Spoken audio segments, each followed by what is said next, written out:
இன்றைக்கி ஒரு சூப்பரான செட்டிநாட்டு மீன் குழம்பு எப்படி செய்யலான்னு பார்க்கலாம் வாங்க. அதுக்கு முன்னாடி நீங்கள் நம்ம சேனல் புதுசாக இருந்தீங்கன்னா சப்ஸ்கிரைப் பண்ணிவிட்டு பாருங்கள். பிடிச்சிருந்தால் லைக் பண்ணுங்கள், கமெண்ட் பண்ணுங்கள். இந்த மீன் குழம்பு வந்து மத்தி மீனில் தான் செய்ய போகிறோம். இதை சாலை மீன் சொல்லுவோம்.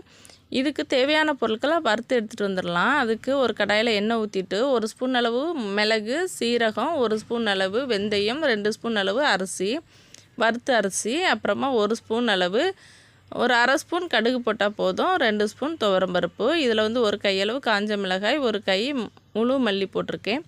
கொஞ்சமாக கருவேப்பிலை சேர்த்துக்கோங்க. இது கூடவே ஒரு கையளவு சின்ன வெங்காயம், ஒரு கையளவு பூண்டு போட்டுக்கோங்க. தேவையான அளவு தேங்காய் சேர்த்துக்கோங்க.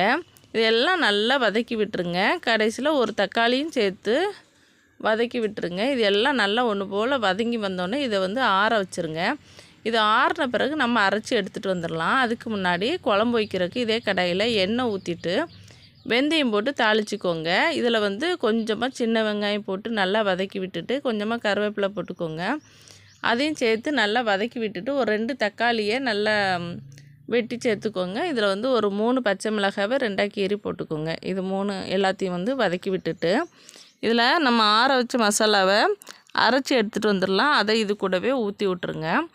அப்புறமா ஒரு எலுமிச்சை சைஸ் அளவுக்கு புளி வந்து நல்லா கரைச்சிட்டு அதையும் இது கூட ஊற்றி எல்லா மசாலாவையும் ஒன்று போல் கலந்து விட்டு கொதிக்க விட்டுருங்க. தேவையான அளவு உப்பு இது கூடவே போட்டு விட்டுருங்க. இது நல்லா கொதிச்சிட்டு இருக்கும்போது ஒரு மாங்காய் வந்து நான் இதில் சேர்த்துக்கிறேன். இந்த மீனுக்கு வந்து மாங்காய் போட்டால் டேஸ்ட் அல்டிமேட்டாக இருக்கும்.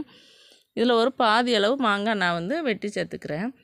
அதையும் நம்ம இதில் போட்டுட்டு நல்லா கொதிக்க விட்டுறணும். நல்லா கொதித்து இந்த மசாலாலாம் வெந்து வந்த பிறகு கொஞ்சம் தீயை வந்து குறைச்சி வச்சுக்கோங்க. இது வந்து கொஞ்சம் கம்மியாக வச்சுட்டு நம்ம மீனை வந்து கழுவி க்ளீன் பண்ணி எடுத்துகிட்டு வந்த மீனை வந்து இது கூடவே சேர்த்துக்கலாம்.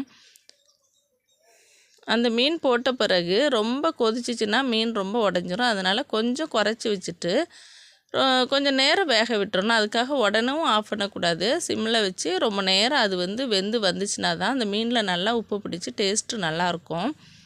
இப்போ பாருங்கள், சூப்பராக எல்லா மீனையும் உள்ளே சேர்த்தாச்சு. இது வந்து நல்லா சிம்மில் வச்சு ரொம்ப நேரம் நான் வேக வச்சுட்டேன். இப்போ இந்த மீன் எடுத்து சாப்பிடும்போது உப்பு மசாலாலாம் பிடிச்சி டேஸ்ட் அல்டிமேட்டாக இருந்தது. இன்றைக்கி இந்த சூப்பரான ஒரு மீன் குழம்பும் சூப்பராக ஒரு வெள்ளரிக்காய் பொரியலும் வச்சு நல்லா மாங்காய் ஊறுகாய், மீன் பொரியல் இப்படி எல்லாமே வச்சு சூப்பராக இன்றைக்கி சாப்பிட்டாச்சு லஞ்சு. பாருங்கள் இன்றைக்கி மீன் குழம்பு எவ்வளோ டேஸ்ட்டாக வந்திருக்குன்னு. இந்த மாங்காய் அந்த மீன்லாம் எடுத்து சாப்பிடும்போது டேஸ்ட் ரொம்ப சூப்பராக இருக்கும். நீங்களும் இந்த மாதிரி கண்டிப்பாக செய்யுங்க. இப்போ பாருங்கள், நான் லஞ்சுக்கு வந்து எல்லாத்தையும் எடுத்து வச்சுட்டேன். இன்றைக்கி சூப்பரான மீன் குழம்பு ஊற்றி சாப்பிட்டாச்சு. இதுக்கு சைடிஷாக நல்லா இந்த வெயிலுக்கு ஏற்ற மாதிரி ஒரு வெள்ளரிக்காய் பொரியல் வச்சுருக்கேன். நல்லா மீன் பொரித்து வச்சுருக்கேன். அதையுமே எடுத்துகிட்டு இதுக்கு சைடிஷாக வந்து கொஞ்சம் மாங்காய் ஊறுகாய் எடுத்திருக்கேன். இதெல்லாம் வச்சு இன்றைக்கி சூப்பராக சாப்பாடு முடிச்சாச்சு. பிடிச்சிருந்தால் லைக் பண்ணுங்கள். சப்ஸ்கிரைப் பண்ணாமல் பார்க்குறவங்க பண்ணிக்கோங்க.